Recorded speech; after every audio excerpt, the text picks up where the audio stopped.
And that's out. Well, we've seen him appeal a few times now. A few have been quite close. Interesting to see whether that one held have struck.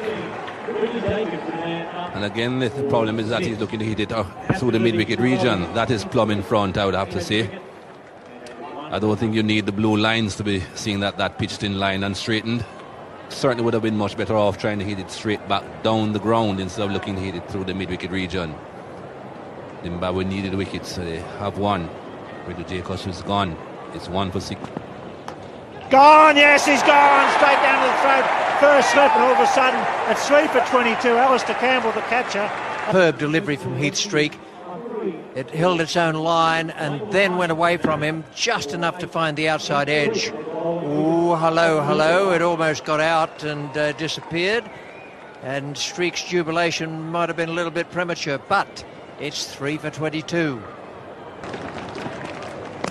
Drives, big cheer for Albert. He's given it at 6 for 25.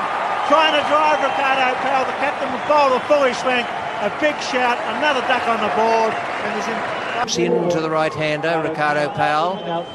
There it goes, and it's got him on the toe. Looked as though it would have hit middle about halfway up. And Heath Streak has got great control of the swinging ball. It's 6 for 25. He's gone! Yes, he is! At 7 for 25. He's on a hat-trick. That was a very good catch. He lunged at it. 3 slips to win it, went to second slip. A very good catch. I think it was Carlisle who took the catch. What a good performance by Zimbabwe. Beautifully bowled by Heath Streak. He had the choice of bowling the same type of delivery as he had the hat-trick. And now Laurie Williams just gone away from him. And a good catch. She's plucked it out of thin air. 7 for 25, and Heath Streak is in magnificent form. 4 for 4, 6.4 overs.